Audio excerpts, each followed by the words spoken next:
All right, welcome. Today we are tackling one of the most critical steps in launching a successful school, building your founding team.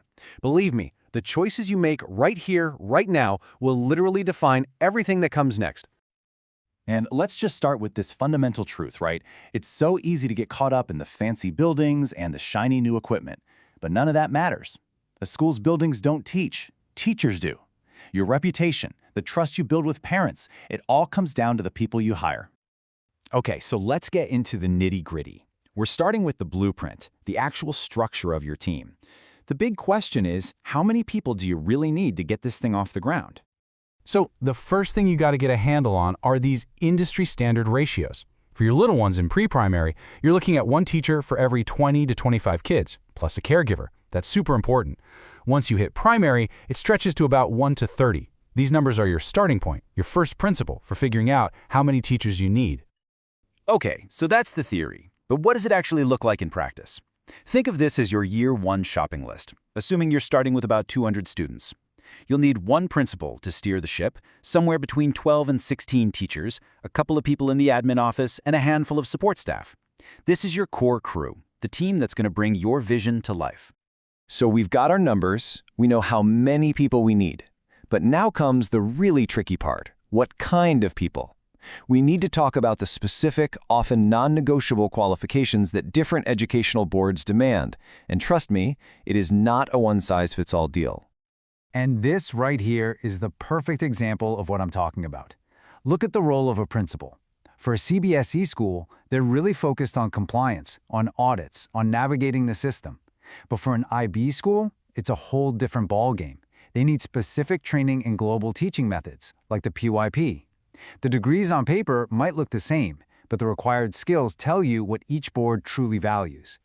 And listen, when it comes to your leadership team, this checklist is absolutely non-negotiable. I mean it. Before you even think about making an offer, every single one of these documents needs to be checked, double-checked, and triple-checked.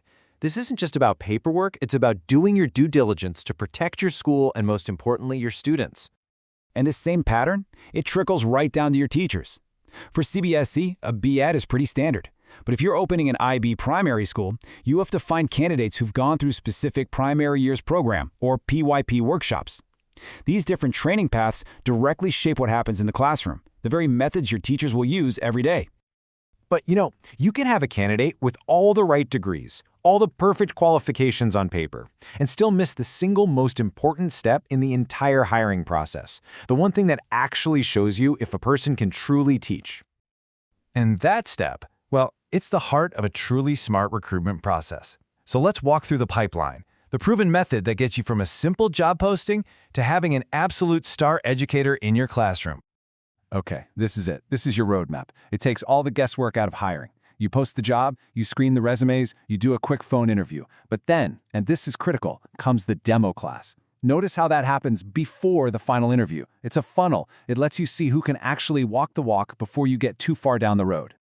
And you don't just watch the demo class. You need to be systematic. This checklist is the tool for that. It turns a subjective observation into an objective evaluation.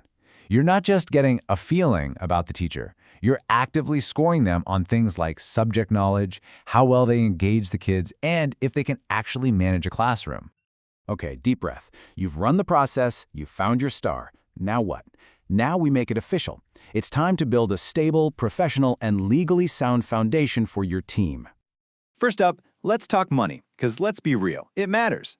Here are the typical salary ranges in India for your key roles. Your primary teachers, or PRTs, your trained graduate teachers, the TGTs, for middle school, and your postgraduate teachers, the PGTs, for high school.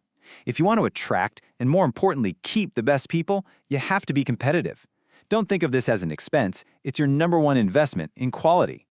And look, a good salary is key, but it's not the whole story. These HR rules are essential for creating a professional environment. A signed contract isn't a formality.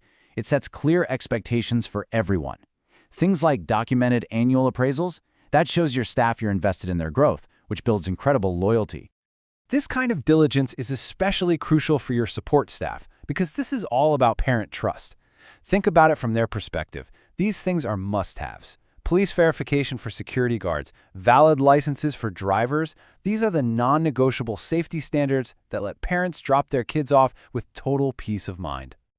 And that really brings us back to the core message of this whole explainer. Every single person on your payroll, from the principal in the front office to the driver of the school bus, is a representative of your school's brand. You have to choose wisely.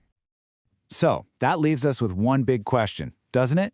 You've assembled this incredible, all-star team. They're ready to go. But who are they going to teach?